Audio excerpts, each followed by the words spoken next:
بسم اللہ الرحمن الرحیم۔ السلام علیکم دوستو۔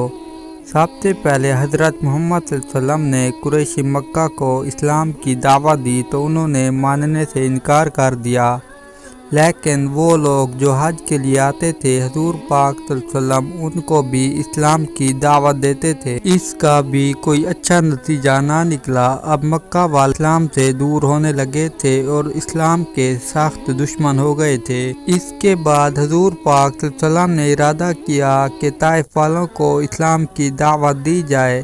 طائف مکہ مکرمہ سے 60 میل کے فاصلے پر برابر بڑا شہر ہے۔ وہاں ثقیف آباد تھے جو لات کی پوجا کرتے تھے۔ وہاں لات کا مندر تھا اور سارا شہر اسی مندر کا پجاری تھا۔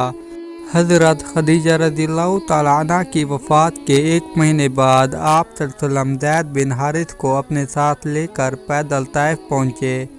وہاں پہنچنے سے پہلے رستے میں آپ صلی اللہ علیہ وسلم قبیلہ بنی بکر میں تشریف لے گئے۔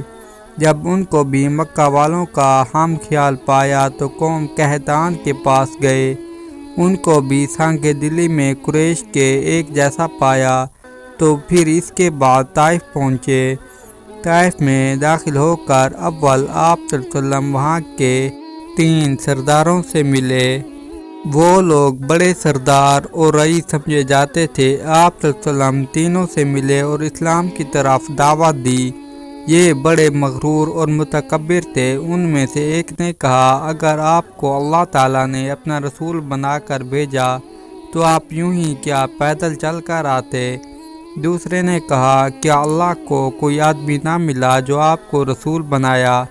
تیسرا بولا، میں آپ سے کلام کرنا نہیں چاہتا، کیونکہ اگر آپ تو اپنے قول کے موافق اللہ کے رسول ہیں تو آپ کے کلام کا رد کرنا خطرناک بات ہے، اور اگر آپ اللہ پر جھوٹ بولتے ہیں تو مناسب نہیں کہ ایسے شخص سے کلام کیا جائے۔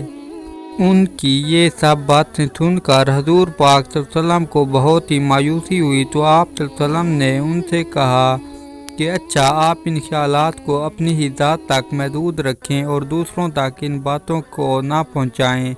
وہیں سے اٹھ کر آپ صلی اللہ علیہ وسلم طائف کے اور لوگوں کو اسلام کی دعوت دینے میں مصروف ہوئے، لیکن ان سرداروں نے اپنے غلاموں اور شہر کے بدمعاش لڑکوں کو آپ صلی اللہ علیہ وسلم کے پیچھے لگا دیا۔ حضرت محمد صلی اللہ علیہ وسلم جہاں بھی جاتے وہ بدمعاش لڑکے آپ صلی اللہ علیہ وسلم کا پیچھا کرتے اور آپ صلی اللہ علیہ وسلم کو گالیاں دیتے اور پتھر مارتے۔ آپ صلی اللہ علیہ وسلم کے وفادار خادم زید بن حارث رضی اللہ تعالیٰ عنہ آپ صلی اللہ علیہ وسلم کے ہمراہ تھے۔ وہ آپ صلی اللہ علیہ وسلم کو بچاتے اور آپ صلی اللہ علیہ وسلم کی حفاظت کرنے میں مصروف رہتے۔ پتھروں کی بارش میں حضور پاک صلی اللہ علیہ وسلم اور حضرت زید بن حارث رضی اللہ تعالیٰ عنہ دونوں زخمی ہو گئے۔ آپ صلی اللہ علیہ وسلم کو طائف میں ٹھہرنا دشوار ہو گیا۔ وہاں سے چلے۔ بازار میں اوباشان طائف کا ہجوم گالیاں دیتا اور پتھر برساتا ہوا آپ صلی اللہ علیہ وسلم کے ساتھ ساتھ تھا، یہاں تک کہ آپ صلی اللہ علیہ وسلم طائف سے باہر نکل آئے، مگر بدمعاش کے ہجوموں نے آپ صلی اللہ علیہ وسلم کا پیچھا نہ چھوڑا۔ ان بدمعاشوں کے ہجوم نے 3 میل تک شہر سے باہر بھی تعاقب کیا۔ آپ صلی اللہ علیہ وسلم کی پنڈلیاں مبارک پتھروں کی بارش سے لہولہان ہو گئیں اور اس قدر خون بہا کہ جوتیوں میں خون بھر گیا۔ اس طرح تمام جسم زخموں سے لہولہان تھا۔ حضرت محمد صلی اللہ علیہ وسلم کا قول مبارک ہے کہ طائف سے 3 میل تک بھاگا اور مجھے کچھ ہوش نہ تھا کہ کہاں سے آ رہا ہوں اور کدھر جا رہا ہوں۔ طائف سے 3 میل کے فاصلے پر مکہ کے ایک رئیس عتبہ بن ربیعہ کا باغ تھا۔ حضور پاک صلی اللہ علیہ وسلم نے اس باغ میں آ کر پناہ لی اور طائف کے اوباشوں کا ہجوم طائف کی طرف واپس ہوا۔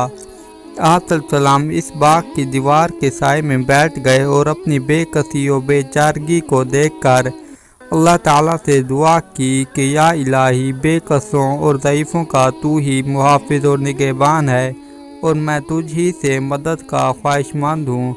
عتبہ بن ربیعہ اس وقت باغ میں موجود تھا۔ اس نے آپ صلی اللہ علیہ وسلم کو دور سے اس حالت میں دیکھا تو عربی شرافت اور مسافر نوازی کے تقاضے سے اپنے غلام عداس کے ہاتھ ایک برتن میں انگور کے خوشے رکھ کر آپ صلی اللہ علیہ وسلم کے پاس بھجوائے۔ یہ غلام نینوا کا باشندہ تھا اور عیسائی تھا۔ آپ صلی اللہ علیہ وسلم نے وہ انگور کھائے اور عداس کو اسلام کی تبلیغ فرمائی۔ عداس کے قلعہ پر آپ صلی اللہ علیہ وسلم کی مبارک باتوں کا بہت اثر ہوا اور اس نے آپ صلی اللہ علیہ وسلم کے ہاتھ کو جھک کر چوما۔ عتبہ نے دور سے غلام کی اس حرکت کو دیکھا۔ جب عداس واپس گیا تو عتبہ نے اس سے کہا کہ اس شخص کی باتوں میں نہ آ جانا، اس سے تو تیرا ہی دین بہتر ہے۔ تھوڑی دیر بعد آپ صلی اللہ علیہ وسلم نے عتبہ کے باغ میں آرام کیا، پھر وہاں سے اٹھ کر چل دیے۔ وہاں سے روانہ ہو کر آپ صلی اللہ علیہ وسلم مقام نخلا میں پہنچے اور رات کو کھجوروں کے باغ میں قیام فرمایا۔ اسی جگہ بعض جنات کے سرداروں نے آپ صلی اللہ علیہ وسلم کو قرآن مجید پڑھتے ہوئے سنا اور آپ صلی اللہ علیہ وسلم پر ایمان لے آئے۔ نخلا سے روانہ ہو کر آپ صلی اللہ علیہ وسلم کوہ ہیرا پر تشریف لائے اور یہاں مقیم ہو کر آپ صلی اللہ علیہ وسلم نے بعض سرداران قریش کے نام پیغام بھیجا، مگر کوئی شخص آپ صلی اللہ علیہ وسلم کو اپنی ضمانت اور پناہ میں لینے کے لیے تیار نہ ہوا۔ مطعم بن عدی کے پاس جب آپ صلی اللہ علیہ وسلم کا پیغام پہنچا تو وہ بھی اگرچہ مشرک اور کافر تھا، مگر عربی شرافت اور قومی حمیت کے جذبے سے متاثر ہو کر فوراً اٹھ کھڑا ہوا اور حضرت محمد صلی اللہ علیہ وسلم کے پاس سیدھا کوہ ہیرا پر پہنچ کر اور آپ صلی اللہ علیہ وسلم کو اپنے ہمراہ لے کر مکہ میں آیا۔ مطعم کے بیٹے تلواریں لے کر خانہ کعبہ کے سامنے کھڑے ہو گئے۔ حضور پاک صلی اللہ علیہ وسلم نے خانہ کعبہ کا طواف کیا۔ اس کے بعد مطعم اور اس کے بیٹوں نے تلواروں کے سائے میں آپ صلی اللہ علیہ وسلم کو گھر تک پہنچا دیا۔ قریش نے مطعم سے پوچھا کہ تمہارا حضور پاک صلی اللہ علیہ وسلم سے کیا واسطہ ہے؟ مطعم نے جواب دیا کہ مجھ کو واسطہ تو کچھ نہیں، لیکن محمد کا حمایتی ہوں۔ جب تک وہ میری حمایت میں کوئی نظر بھر کر ان کو نہیں دیکھ سکتا۔ مطعم کی یہ ہمت اور حمایت دیکھ کر قریش کچھ خاموش سے ہو کر رہ گئے۔ ایک روایت میں ہے کہ جب حضور پاک صلی اللہ علیہ وسلم طائف میں اس مذکورے بالا حالت میں تھے تو ایک فرشتہ آپ صلی اللہ علیہ وسلم کے پاس آیا اور کہا کہ اگر آپ صلی اللہ علیہ وسلم حکم دیں میں پہاڑ اٹھا کر اہل طائف پر ڈال دوں، یہ سب کے سب فنا ہو جائیں گے۔ حضور پاک صلی اللہ علیہ وسلم نے فرمایا کہ نہیں، ہرگز نہیں، مجھے امید ہے کہ اگر یہ لوگ اسلام نہ لائے تو ان کی اولاد ضرور اسلام لائے گی اور آئندہ ان کی نسلیں سب مسلمان ہوں گی۔ میں ان کی ہلاکت کو پسند نہیں کرتا۔ دوستو، ہم امید کرتے ہیں کہ آپ کو یہ واقعہ پسند آیا ہوگا۔ اگر یہ واقعہ پسند آیا ہو تو ہمارے چینل کو سبسکرائب کر کے بیل آئیکن کو آل پہ پریس کریں تاکہ آئندہ آنے والے تمام واقعات آپ تک آسانی سے پہنچ سکیں۔ آپ سے التجا ہے کہ اپنی نمازوں کو وقت پر ادا کرنے کی کوشش کریں۔ آپ سے ملتے ہیں انشاءاللہ نیکسٹ ویڈیو میں، تب تک کے لیے اللہ حافظ۔